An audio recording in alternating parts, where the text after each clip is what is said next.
Hi friends. Last lecture में अपना जो टॉपिक चल रहा था वो था इलेक्ट्रोस्टैटिक्स, जिसमें हमने पढ़ा था that how a charge is conducted, कि किसी चार्ज को कंडक्शन के थ्रू कैसे एक बॉडी से दूसरी बॉडी पे ले जाया जाता है। लास्ट क्लास में जो अपना टॉपिक चल रहा था वो था चार्ज, जिसमें हमने पढ़ना शुरू किया था सबसे पहले हाउ टू कंडक्ट चार्ज। इसमें हमने कंडक्शन पढ़ लिया था। आज हम सेकंड प्रोसेस पढ़ने जा रहे हैं जिसका नाम है इंडक्शन। देखो, एक बॉडी से दूसरी बॉडी पे बिना टच करवाए हुए चार्ज को कैसे आगे कन्वे किया जा सकता है, इस प्रोसेस का नाम है इंडक्शन। जैसे मान लो मैं आपको एक एग्जांपल देता हूं कि ये कोई क्लासरूम है। इस क्लासरूम में ये लड़के और ये लड़कियां साथ में पढ़ रहे हैं। अब जैसे ही छुट्टी होती है तो ये कोई लड़की है, ये बाहर आती है, छुट्टी हुई लड़के साथ आते हैं।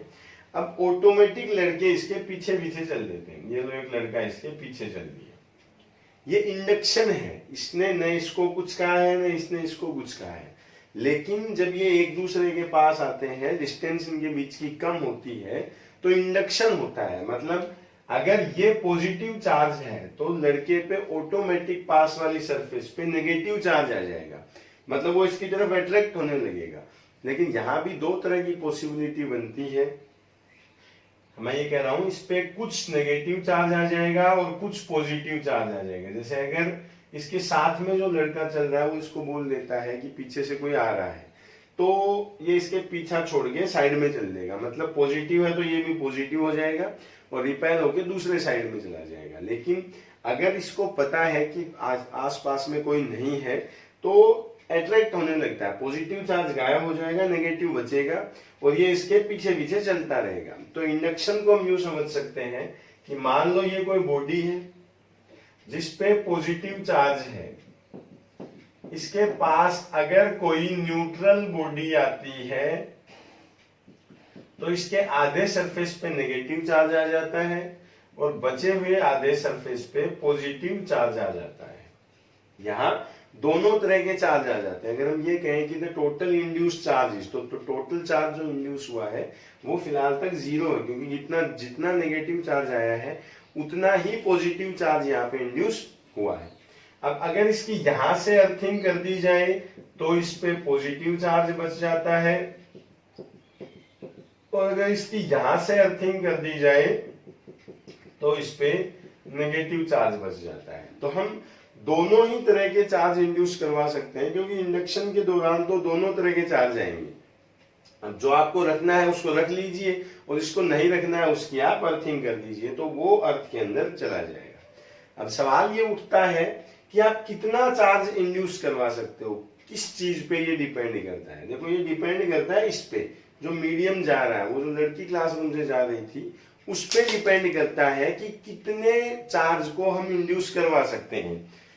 मतलब जो कुछ है वो इस पे डिपेंड करता है। तो इंडक्शन के थ्रू जो चार्ज डेवलप होता है, इंड्यूस होता है, उसकी वैल्यू डाई इलेक्ट्रिक मीडियम पे डिपेंड करती है। किस पे करती है? This is dielectric medium. Dielectric medium क्या होता है? इसको के से लिखा जाता है कि कितनी पोलरिटी उसमें डेवलप की जा सकती है। मतलब ये डाई इलेक्ट्रिक जो है ये नॉर्मली तो न्यूट्रल होते हैं, लेकिन अगर इनको इलेक्ट्रिक फील्ड में रखा जाए तो ये पोलरिटी डेवलप करवा देते हैं। मतलब सब कुछ आप समझ सकते हो, ये इस पे डिपेंड है कि वो पीछे आएगा या नहीं आएगा। अगर ये स्ट्रिक्ट है, आंख निकालती है, तो वो पीछे नहीं आएगा, और अगर ये नॉर्मल है तो वो पीछे पीछे चलता रहेगा। तो जो सब कुछ है वो इस डाई इलेक्ट्रिक मीडियम पे डिपेंड करता है। तो इंडक्शन के थ्रू जो चार्ज डेवलप होता है उसकी वैल्यू देते हैं Q डैश बराबर Q इंटू 1 माइनस के, 1 माइनस 1 अपॉन के। Q डैश जो है यहां ये है इंड्यूस्ड चार्ज, Q जो है ये है चार्ज ऑन मैन बॉडी। जो मैन बॉडी आपने यहां ली थी इस पे जो चार्ज था इस पे, इसको Q बोलते हैं। 1 है 1, 1 है 1, और K जो है इसको बोलते हैं डाई इलेक्ट्रिक मीडियम। क्या देते हैं? Dielectric. इसकी वैल्यू मेटल्स के केस में इनफाइनाइट ली जाती है। मतलब मेटल के केस में आप जितना चाहो उतना चार्ज इंड्यूस करवा सकते हो, जितना इस बॉडी पे है वो पूरा इस पे इंड्यूस करवा सकते हो। कैसे? मेटल के केस में क्या इनफाइनाइट है तो 1/इनफाइनाइट 0 हो जाएगा, तो Q dash is equals to क्या बच जाएगा? Q। ये था second process, that how to induce charge, charge को एक बॉडी से दूसरे बॉडी पे इंड्यूस कैसे किया जा सकता है। अब हम चलते हैं अपने तीसरे प्रोसेस। ठीक है, ये सेकेंड प्रोसेस था, that how you can induct charge, एक बॉडी से दूसरी बॉडी पे आप चार्ज का इंडक्शन कैसे करवा सकते हैं। अब हम चलते हैं थर्ड प्रोसेस पे, जिसको हम बोलते हैं फ्रिक्शन। चार्ज को क्रिएट करवाने के थर्ड प्रोसेस का नाम है फ्रिक्शन। इसका एग्जाम्पल हम अपने बचपन में सभी देख चुके हैं कि अगर हम एक कांच की स्केल को कुछ देर तक बालों में रब करते हैं, उसके बाद अगर छोटे कागज के टुकड़े जिनको आप लोग मोड़ के रखते हो इनके पास लेके जाते हैं तो ये स्केल इनको अट्रैक्ट करने लगती है। वो स्केल उन कागज के टुकड़ों को अपनी तरफ अट्रैक्ट करती है। ऐसा होता किस लिए है कि जब हम ग्लास को या उस कांच की स्केल को सिर में रब करते हैं तो स्केल से कुछ इलेक्ट्रॉन बालों में या बालों से कुछ इलेक्ट्रॉन स्केल में ट्रांसफर हो जाते हैं। इस प्रोसेस में जो स्केल है वो चार्ज हो जाती है और वो उन कागज के टुकड़ों को अपनी तरफ अट्रैक्ट करने लगती है। तो इसका एग्जाम्पल आप याद रख सकते हो, स्केल एंड पेपर। और इसमें पढ़ने के लिए कुछ नहीं है। फ्रिक्शन क्या है? फ्रिक्शन के टाइम पे जस्ट बॉडी चार्ज हो जाती है, इसकी वजह से वो दूसरी बॉडी को अट्रैक्ट करने लगती है। तो चार्ज क्रिएट करने के थर्ड प्रोसेस को आप नाम दे सकते हो फ्रिक्शन, जो क्या है? स्केल एंड पेपर का एग्जाम्पल है। फोर्थ आप इसमें दे सकते हो नंबर 3, नंबर 4 में आप दे सकते हो बाई एक्सचेंजेस ऑफ इलेक्ट्रॉन। अगर एक बॉडी इलेक्ट्रॉन दे देती है, जैसे अगर इस बॉडी से आप 4 इलेक्ट्रॉन रिमूव करवा देते हो तो ये कैसी हो जाएगी? पॉजिटिव। अगर आप इसको 4 इलेक्ट्रॉन दे देते हो तो ये कैसी हो जाएगी? नेगेटिव। तो अगर आपको चार्ज एक बॉडी पे लाना है तो आप उसमें इलेक्ट्रॉन्स का एक्सचेंज कर सकते हो। इलेक्ट्रॉन एक्सचेंज करने से भी बॉडी के ऊपर चार्ज आ जाता है। तो टॉपिक हमने इस चैप्टर में जो फर्स्ट स्टार्ट किया था वो था charge and how to create it, कि चार्ज को क्रिएट कैसे किया जाता है। तो इसमें हमने 4 प्रोसेस पढ़े हैं। फर्स्ट प्रोसेस जो था वो था कंडक्शन, सेकेंड हमने पढ़ा इंडक्शन, थर्ड हमने पढ़ा फ्रिक्शन और फोर्थ पढ़ा बाई एक्सचेंजेस ऑफ इलेक्ट्रॉन्स। अब चार्ज वर्ड जो हम पढ़ रहे हैं इसकी कुछ बेसिक प्रॉपर्टीज है। चार्ज इसकी कुछ बेसिक प्रॉपर्टी है। क्या है? फर्स्ट इसकी प्रॉपर्टी है चार्ज इज क्वांटाइज्ड। चार्ज जो है वो क्वांटा के फॉर्म में रहता है। क्वांटा मतलब एक बेसिक एलिमेंट जो है उसका n टाइम ये रहता है। मतलब इसको लिखते हैं Q is equals to N E. यहाँ पे E इलेक्ट्रॉन के चार्ज को इंडिकेट करता है। यहाँ क्वांटाइज्ड का मतलब ये है कि n जो है ये कंप्लीट इंटीजर रहेगा।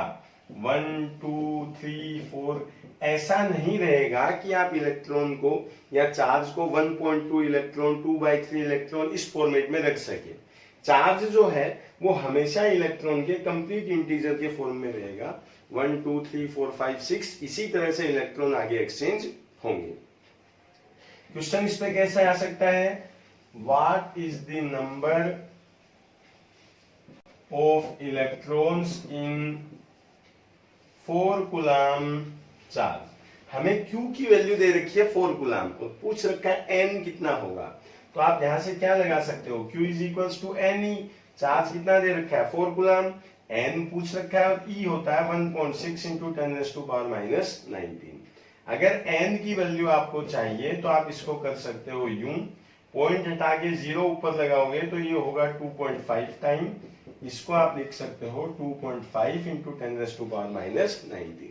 यहां से हमने कैलकुलेट किया है कि नंबर ऑफ इलेक्ट्रॉन कितने होंगे, किसमें? 4 कूलम चार्ज में। ऐसे 6 कूलम 8 कूलम कितने भी चार्ज में आपसे पूछ सकता है, लेकिन फर्स्ट प्रॉपर्टी जो आपने चार्ज की पढ़ी है वो है चार्ज इज क्वांटाइज्ड। चार्ज हमेशा इलेक्ट्रॉन के कंप्लीट इंटीजर के फॉर्म में रहेगा। अब देखो इस पे क्वेश्चन कैसे आ सकता है। अभी हमने बात की कि चार्ज जो है वो इलेक्ट्रॉन का कंप्लीट इंटीजर रहेगा, लेकिन जैसे जैसे डिस्कवरीज आगे होती गई तो एक पार्टिकल का नाम दिया गया जिसको आप बोलते हैं क्वार्क पार्टिकल। ये दो तरह का होता है, एक जिसको हम बोलते हैं अप क्वार्क और एक जिसको बोलते हैं डाउन क्वार्क। अप क्वार्क जो होता है इस पे +2e/3 चार्ज होता है, डाउन क्वार्क जो है इस पे -e/3 चार्ज होता है। तो अगर आपको अप क्वार्क के थ्रू डाउन क्वार्क के थ्रू प्रोटॉन फॉर्म करना है, मैं इसलिए बता रहा हूं क्योंकि अभी हमने कहा था कि इलेक्ट्रॉन के टुकड़े पॉसिबल नहीं है, लेकिन यहां हम बता रहे हैं कि अप क्वार्क पे कितना है, 2/3 चार्ज है। ये करंट डिस्कवरी है, जिस टाइम चार्ज इज क्वांटाइज्ड बताया गया था उस टाइम पे इनको एज्यूम नहीं किया गया था। अगर आपसे पूछा जाए how you will form A proton by up quark, by quark, मान लो क्वार्क्स की हेल्प से आपको प्रोटॉन बनाना है, तो क्या करेंगे, दो अप क्वार्क ले लेंगे और एक डाउन क्वार्क ले लेंगे। अप क्वार्क अगर आप 2 लेते हो तो 2 × 2e/3 कितना चार्ज आएगा, 4e/3। 1 डाउन मतलब -e/3, तो बचता है e। अगर आपको क्वार्क पार्टिकल की हेल्प से प्रोटॉन फ्रेम करना हो तो 2 अप क्वार्क और 1 डाउन क्वार्क लेके आप ऐसा कर सकते हो। दूसरी तरफ अगर हमसे पूछा जाए how you will form A neutron by quarks, तो इस बार 1 अप ले लेंगे और 2 डाउन ले लेंगे। 1 अप का मतलब होगा 2e/3 और 2 डाउन का मतलब होगा -2e/3। तो इससे भी जो नेट चार्ज की वैल्यू है वो कितनी हो जाएगी, 0। और नेट चार्ज 0 होने का मतलब ये कौन सा पार्टिकल फ्रेम हो चुका है, न्यूट्रॉन फ्रेम हो चुका है। ये थी चार्ज की बेसिक प्रॉपर्टी। सबसे इंपॉर्टेंट एक ही प्रॉपर्टी है, इसलिए मैं यहाँ आपको एक ही प्रॉपर्टी बता रहा हूं कि चार्ज जो है वो हमेशा क्वांटाइज्ड होता है। अगले लेक्चर में हम पढ़ेंगे कूलम्ब्स लॉ स्टार्ट करेंगे। चैप्टर बेसिकली स्टार्ट वहीं से होता है। ये वो प्रॉपर्टीज हैं जो अगर हमें पता है तो आगे के चैप्टर में प्रॉब्लम नहीं होती है। यहाँ तक अच्छे से समझ लें। बीच में 1-2 दिन वीडियो अपलोड में नहीं कर पाया था, आगे कंटिन्यू वीडियो आपको मिलते रहेंगे। वीडियो अच्छा लगे तो लाइक जरूर करें और चैनल सब्सक्राइब नहीं किया है तो सब्सक्राइब जरूर कर दें। साथ में बेल आइकन दबा दें ताकि आगे के वीडियो के नोटिफिकेशंस आपको मिलते रहें। Take care, bye.